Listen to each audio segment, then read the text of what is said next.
Hello again, everyone, and welcome to Bayou Time. On a very sad note today, we express our condolences to the family of Mr. Russell W. Talbot. He was 94, native of Morgan City, Louisiana, resident of Houma, and he passed away on Saturday, April 1st.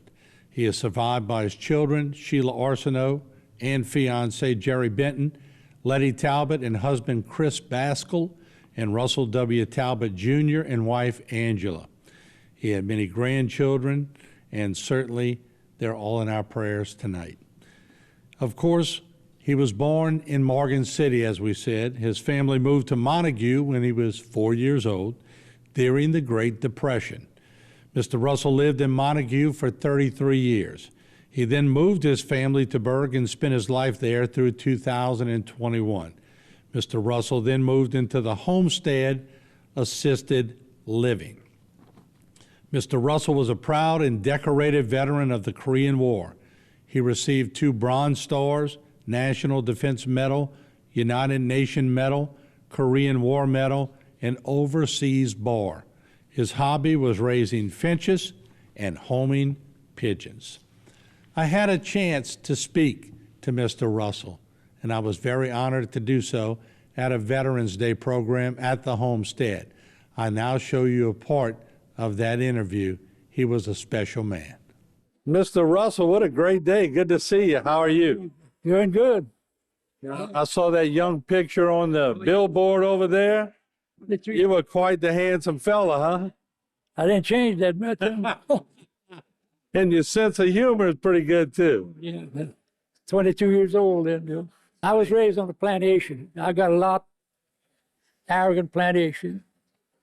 Till I was That's why you're tough. You're a farm boy. Oh, yeah. Oh, yeah. I cut sugar cane at 13 years old with a cane. And that's why you're still walking around in your 90s. And I spent 31 years on the rigs. There you go. Roughneck. So you have a Bronze Star? 2 of them. 2 of them, yeah. 2 of them, up here. I spent 9 months on the front line in Korea, never leaving it. Never was in a bed, never was in a room, a building. I was on the M16 half-track. It was never used before in any war. See, the half-track was designed in 1928, and they used it in the United States. It's anti-aircraft gun, Quad 50s, on a turret. And it was used in the United States. In the Second World War, it went to the Pacific for air support. All you could track was 350 miles an hour. So we moved up on the front line with the infantry to protect the infantry. And they were leery about using the half-track until they really needed to cross the river. That was before my time. Yeah. And we saw what they could do. Clean that bank, opposite bank up where the trees wasn't the one that wasn't bought. And they started using them. So Mom asked you, what year were you born? I was born in 28. I'm 94. Getting back to the half-track, people don't know too much about a half-track. It's similar to a tank. You know, they got tracks and truck tires and free. It's 9.5 tons.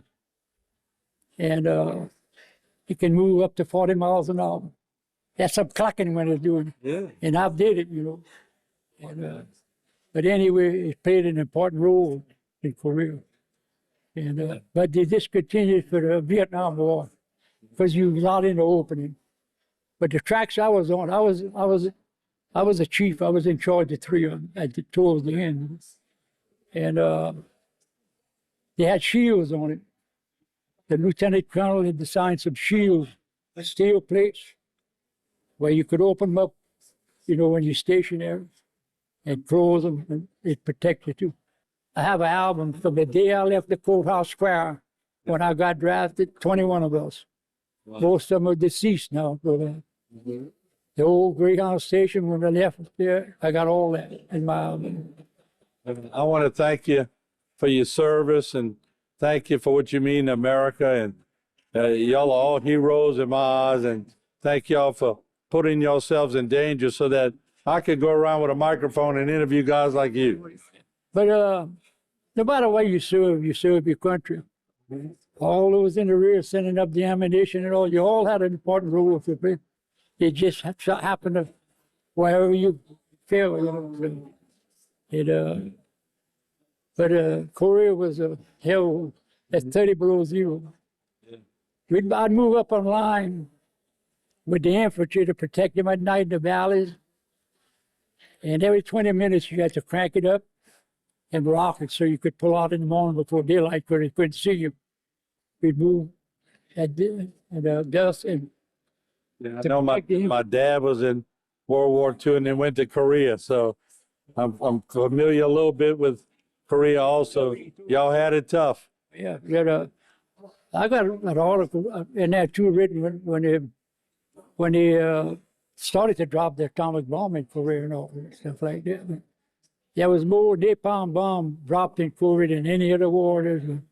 I want to thank you. Thank you for spending time. Let me shake your hand. Okay. And it was good seeing you. Our condolences to the entire family of Mr. Russell Talbot.